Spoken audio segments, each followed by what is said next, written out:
கண்களை மூடுவோம். ஆவியானுடைய பிரசன்னத்தை முழுமையாக உணர்வோம்.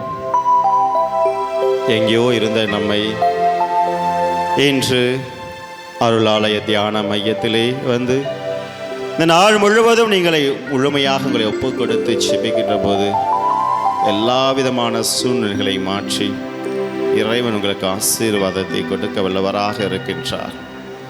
ஒரு நிமிடத்திலே இறைவன் உங்களுடைய வாழ்வை மாற்ற வல்லவராக இருக்கிறார். அவர் மீது நான் முழுமையாக நம்பிக்கை கொண்டிருக்கின்ற போது உங்களை ஒப்புக் கொடுங்கள். உங்கள் குடும்பங்களை முழுமையாக ஒப்புக் கொடுங்கள். சக்கையை போல இன்று எனக்கு ஆண்டவர் மீட்பு கொடுத்த நாள். என் இல்லத்திற்கும் என்னுடைய இல்லத்திலே வாழக்கூடிய ஒவ்வொருவருக்கும் ஆண்டவர் இன்று ஆசீர்வாதத்தை கொடுத்த நாள். எனவே இந்த நாளிலே நான் மகிழ்ச்சியோடு நான் செல்வேன். எல்லா விதமான துன்பங்கள் துயரங்களிலிருந்து விடுதலை பெற்று இறைவன் எனக்கு ஆசீர்வாதத்தை கொடுக்கிறார். முழுமையாக ஒப்புக் கொடுங்கள். இறைவன் இன்று நமக்கு வழங்க இருக்கக்கூடிய வார்த்தைகளை நாம் இதயத்திலே இருத்தி இந்த வார்த்தையானது 100 மடங்கு நல்ல நிலத்திலே விழுந்த விதை போல பலன் கொடுக்க வேண்டும் என்று ஒரு மௌனமாக ஆவியானுடைய பிரசன்னத்தை முழுமையாக உணருவோம்.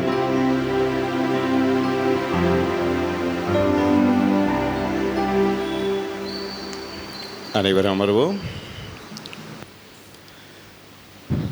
இயேசுவுக்கே புகழ், இயேசுவுக்கே நன்றி. மரியே வாழ்க, மரியே வாழ்க. வழிகாட்டும் என் தெய்வமே, துணையாக என்னில் வாருமே. வழிகாட்டும் என் தெய்வமே, துணையாக என்னில் வாருமே. Praise the Lord. கிறிஸ்து இயேசுவில் பிரியமான சகோதர சகோதரிகளே, ஒரு 2 மாதத்திற்கு முன்னதாக மரியாயின் சேனையிலே உள்ள அதனை பணி செய்து கொண்டிருக்கின்றதிலே சகோதர சகோதரிகளுக்கு அரை நாள் தியானத்திலே அவங்களை வழிநடத்தக்கூடிய ஒரு ஆசீர்வாதத்தை இறைவன் கொடுத்தார்.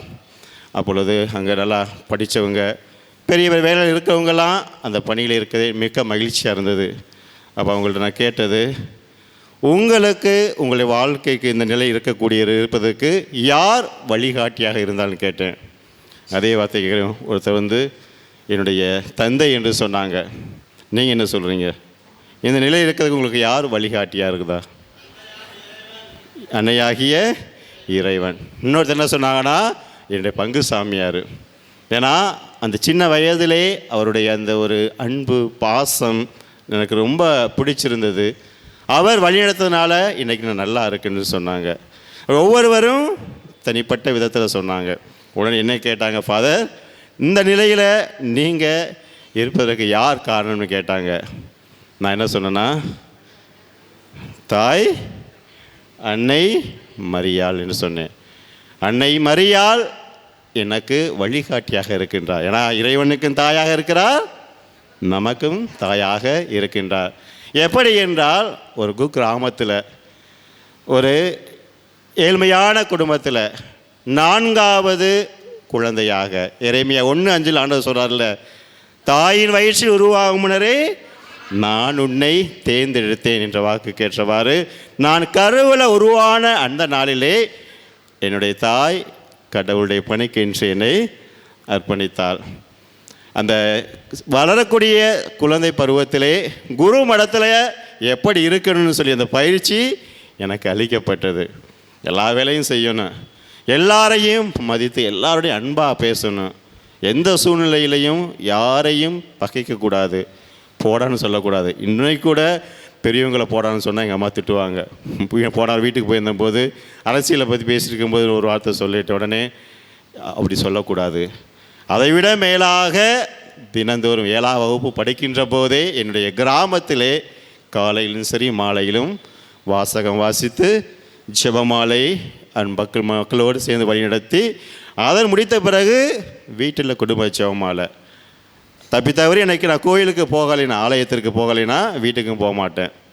ஏன்னா சாப்பாடு இல்லை, அடி விலகும். அதுக்கு பேசாமல் ஒரு சில நாட்களில் வீட்டை பூட்டி தூங்கிடுவாங்க. சாப்பாடு இல்லாமல் திண்ணையிலே தூங்கியிருக்கேன். அந்த ஒரு இது இருக்குது. அதே வேளையில் ஆண்டவர் என்னுடைய வயிற்றில் உருவாகும் முன்னரே தேர்ந்தெடுத்தது போல் நான் குருமடத்தில் சேர்ந்தபோது எதிர்பாராதமான விபத்து எத்தனையோ. ஆனால் குருமடத்துக்கு செல்வதற்கு முன்னதாக 3 கருத்துக்கள் என்னுடைய தாய் சொன்னார். அதில் ஒன்று என்னவென்றால், இந்த நாள் வரை நான் உன்னோடு இருந்தேன், இனி ஒரு வருடத்துக்கு ஒரு முறை தான் நான் உன்னை பார்க்க போகிறேன் தம்பி, ஆனால் உன் கூட எப்பொழுதுமே இருப்பவள் அன்னை மரியா, சிக்கன பிடித்துக்கொள், அவர் எல்லாவித சூழ்நிலைகளும் உன்னை வழி நடத்துவார், எல்லாவித சூழ்நிலைகளும் உன்னை வழி நடத்துவார். ஒன்றும் இல்லாத என்னை காருண்யத்தாலே உயர்த்தி வைத்த நல்ல நேசரே.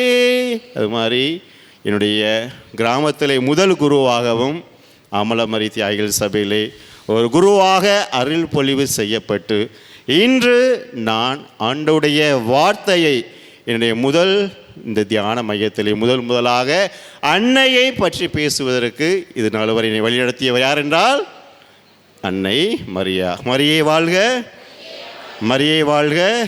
எனவே இந்த வேளையிலே உங்களோடு அன்னை மரியாள் நம் வாழ்விற்கு வழிகாட்டியாக இருக்கிறார் எப்படி என்பதை சற்று உங்களோடு சிந்தனையை பகிர்ந்து கொள்ள நான் ஆசைப்படுகின்றேன். எங்கே முதலாக அன்னை வழிகாட்டியாக நாம் இருந்தால் என்றால் லூக்கா நற்செய்தி 1:26-38 நம்ம வாசிக்கின்றோம். அந்த வாசகத்தில் முதல் மகிழ்ச்சியின் மறைநிகழ்வு என்னது? கபிரியேல் தூதர் கன்னி மரியாளுக்கு மங்கள வார்த்தை சொல்ல, அருள் மிக பெற்றவரே வாழ்க, ஆண்டவர் உம்மோடு இருக்கிறார். பின்னல உரையாடல் நம்ம பார்க்கின்றோம், அப்படிதானுங்களா? இறுதியாக அன்னை என்ன சொல்கிறாங்க? 1:37 உன் சொற்படியே எனக்கு நிகழட்டும். ஆம், உன் சொற்படி எனக்கு நிகழட்டும் என்று கணவனுக்கும் கீழ்ப்படிந்து கடவுளுக்கும் கீழ்ப்படிந்து ஆண்டவுடைய இறை திருவுளத்தை முழுமையாக ஏற்றுக்கொண்டவள் அன்னை மரியா. மரியே வாழ்க.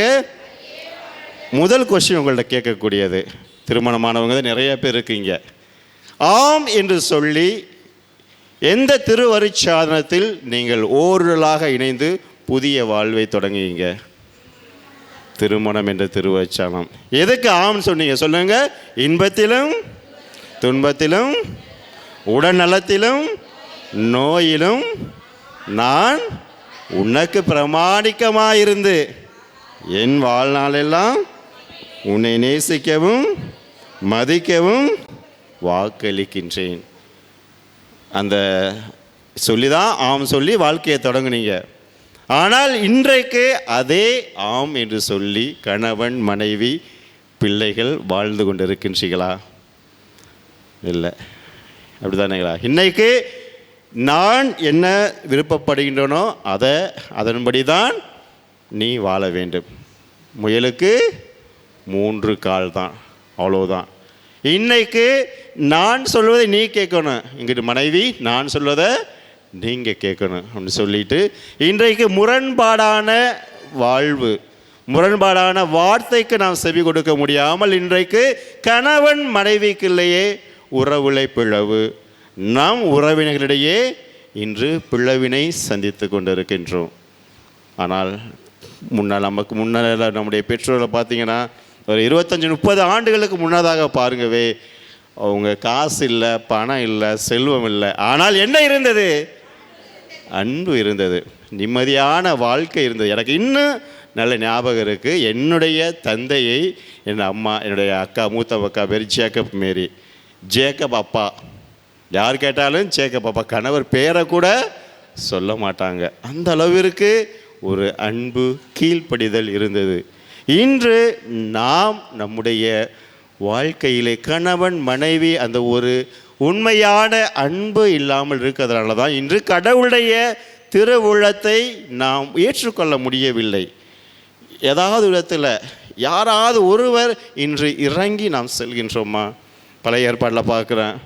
சரிங்களா? பழைய ஏற்பாடுலேருந்து பார்த்தீங்கன்னா ஆபிரகாம், ஈசாக்கு, யாக்கோப்பு கடவுள் என்று சொல்கிறான். அப்படின்னா எந்த அளவிற்கு எல்லாவித சூழ்நிலையிலும் இறை திருவுளத்தை நிறைவேற்றினார்கள். மோசே இறைவாக்கினர் தொடங்கி ஒவ்வொரு இறைவாக்கினர்களும் இஸ்ராயல் மக்களை பாலை நிலத்தில் வழி நடத்தினாங்க. எப்படி? ஆண்டவருடைய திருவுளத்துக்கு கேட்டு வழி நடத்தியார்கள்.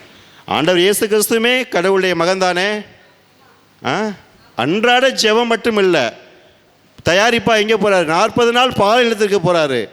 ஆண்டவருடைய திருவுளத்துக்கு தன்னை அர்ப்பணிக்கிறார். தாபர் மலைக்கு இப்போ உருமாற்ற விழா கொண்டாடினா அங்கேயும் ஆண்டவர் வார்த்தைக்கு ஒப்பு கொடுக்குறார். கெர்சமணி தோட்டத்துக்கு போகிறாரு, ஏதோ ஒரு நிறைவோட போகிறாரு. அங்கேயும் இறை திருவுளத்தை முழுமையாக தன்னையே அர்ப்பணித்ததால்தான் இன்று நீங்களும் நானும் என்ன செஞ்சுருக்கேன்?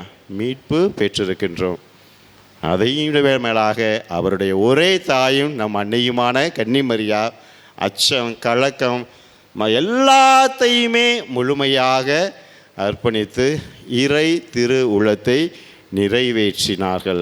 ஆம் என்று சொல்லி இன்று நாம் வாழ்க்கைக்கு வாழ, நம் ஒரு ஆண்டோடைய ஆசீர்வாதம் பெற்ற வாழ்வு வாழ வழிகாட்டியாக இருக்கின்றார். இன்று நம்முடைய குடும்பத்தை சற்று சிந்தித்து பார்ப்போம். யாராவது ஒருத்தர் இறங்கி சென்றணும், யாராவது ஒருத்தர் இறங்கி சென்றால் மட்டும் கணவன் மனைவிகள் எதனால் பிள்ளைங்க பாதிக்கப்படுறாங்க, குடும்பத்தில் அமைதி இல்லை. ஆனாலும் நம்முடைய என்ன நினைக்கின்றோமோ அதன்படி தான் செயல்படுகின்றோம். இன்பமோ துன்பமோ, எத்தனை பேர் எனக்கு உடல்நலம் இல்லாத போது ஆண்டவரே இந்த உடல்நலம் இல்லாமல் எனக்கு கஷ்டப்படுறதை கொடுத்ததுக்கு நன்றின்னு சொல்லியிருக்கீங்களா? அருமையாக சொல்கிறாங்க. எப்பப்பெல்லாம் உங்களுக்கு கஷ்டம் இருக்குதோ அப்போல்லாம் நீங்கள் ஆண்டவரே இந்த துன்பத்தை கொடுத்ததுக்கு நன்றியப்பா, ஆண்டவரே இந்த சூழ்நிலைக்கு நன்றின்னு சொல்லி நீங்கள் இறை திருவுள்ளத்தை முழுமையாக ஏற்றுக்கொள்ளும்போது அங்கு அன்னை உங்களுக்கு ஆசீர்வாதத்தை கொடுக்கிறார். மரியை வாழ்க, மரியை வாழ்க. இரண்டாவதாக யோவான் நற்செய்தி அதிகாரம் 2:5 அவர் உங்கள் சரியாக சொன்னாங்க சகோதரி, அவர் உங்களுக்கு சொல்வதையெல்லாம் செய்யுங்கள் என்று கூறுகிறார். இங்கு பாருங்கவே, கானாவூர் திருமணத்துக்கு அழைப்பு பெற்றார்கள், அவ்வளவுதான், சரிங்களா? ஆனால் இங்கு யார் ஆண்டவர் புதுமை செய்வதற்கு வழிகாட்டியாக இருக்கிறார்? அன்னை மரியா.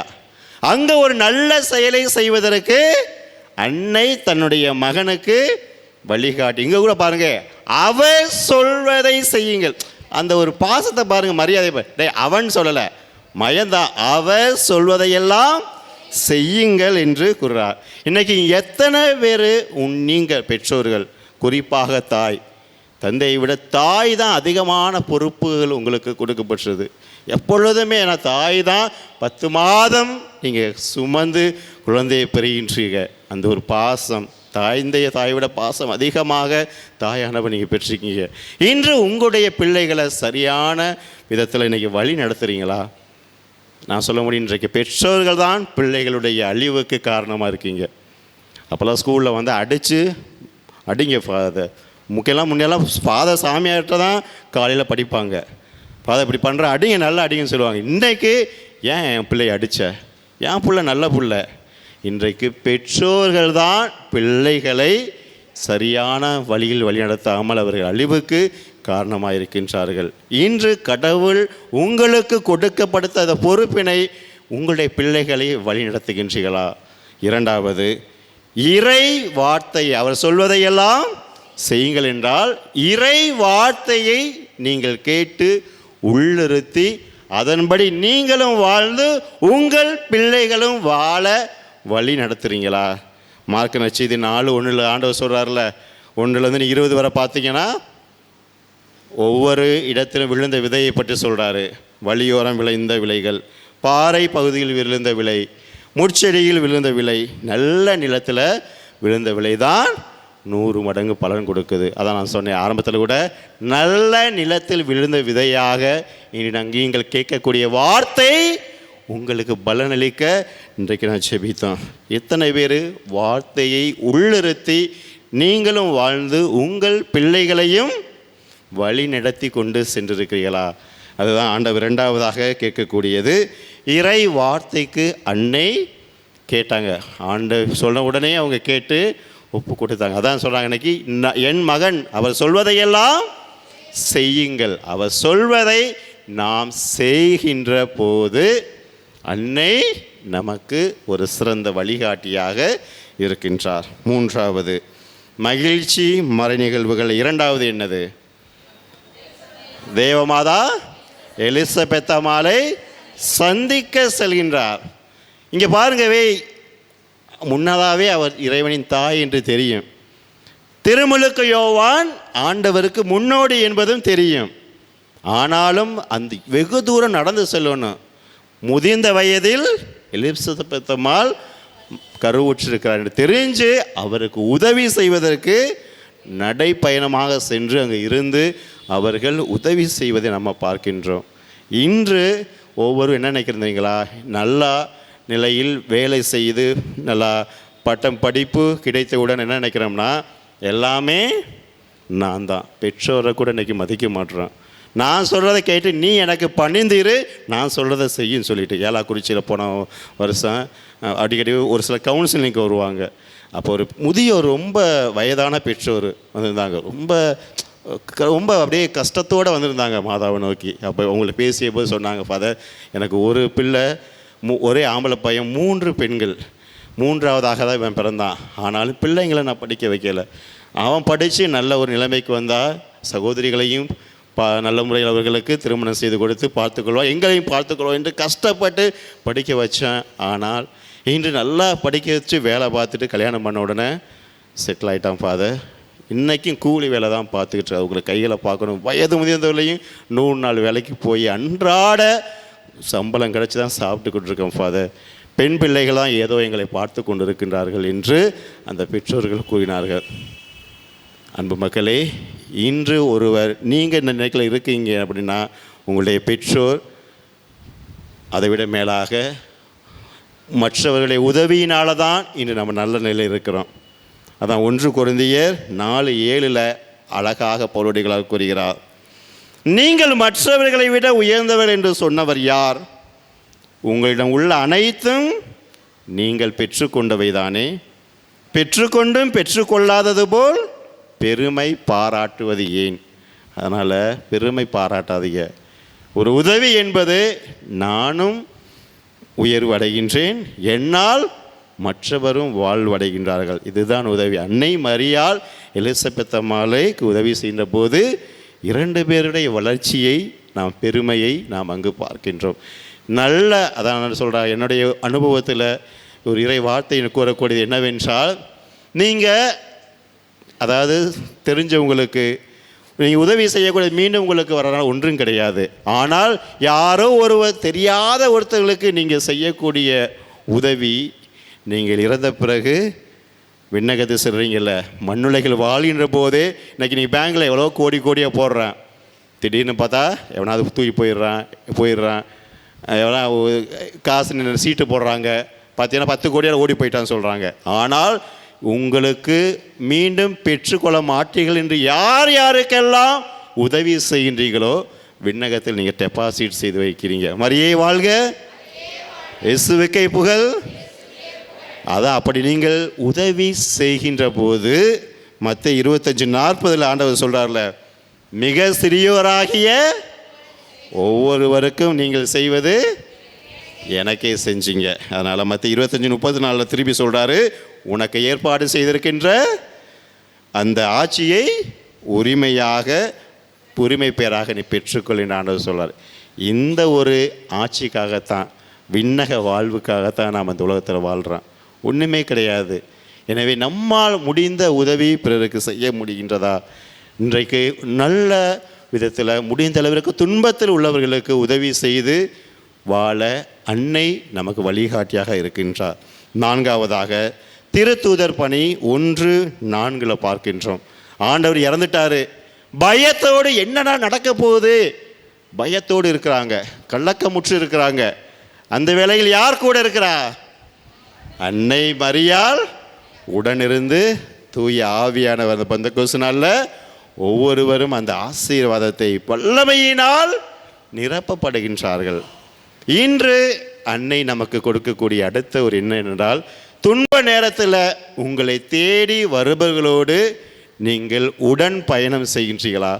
கலக்கத்தோடு வரும்போது ஒரு ஆறுதல் கூறுகின்றோமா? இன்றைக்கி முன்னால் விட்டுட்டு நல்லா நல்லா சாடா நாசமாக போடா, எனக்கு ரொம்ப சந்தோஷம், அந்த குடும்பம் அழிய போகுது. நிறைய பேர் இன்றைக்கி மகிழ்ச்சியாக இருக்காங்க. இன்னொன்று, கஷ்டப்பட்டு வளரக்கூடியவர்களுடைய வளர்ச்சியை பார்த்து நம்மளால் இன்றைக்கி தாங்கிக் கொள்ள முடியலை.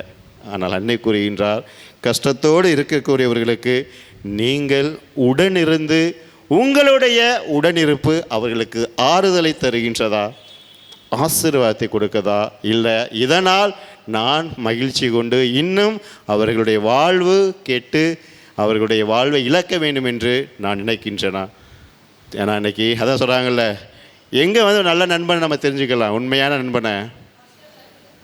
நண்பனை கஷ்டமான நேரத்தில் தான் நீங்கள் செய்ய முடியும். நீங்கள் 100 பேர் இருக்கலாம், நல்லா இருப்பீங்க, தேடுவாங்க, உங்களை பார்க்க வருவாங்க. ஆனால் துன்பமான நேரத்தில் ஒருவர், டேய் கவலைப்படாதரா, நான் கூட இருக்குண்டா அப்படின்னு சொல்கிறாங்க பார்த்தீங்களா, அவர் தான் உண்மையான நண்பன். காசு வேணாங்க, இன்றைக்கி என்னங்க காசு, என்னங்க பணம், இன்றைக்கி தூங்கினா நாளைக்கு எந்திரிக்குமான்னு தெரியாத வாழ்க்கை. ஆறுதல் கூடக்கூடிய ஒரு நண்பன், அது கணவனாக இருக்கலாம், மனைவியாக இருக்கலாம், அம்மாவாக இருக்கலாம், அப்பாவாக இருக்கலாம், இது 3வது நபர் கிடையாது. ஆனால் ஒருவர் நான் இருக்கேன் கவலைப்படாத. நீங்கள் இந்த மாதிரி யாருக்காவது ஒரு ஆறுதல் வார்த்தை சொல்லியிருக்கீங்களா? உடன் பயணிக்கின்ற போது உடன் பயணம் செய்ய அன்னை எனக்கு நமக்கு வழிகாட்டியாக இருக்கின்றார்.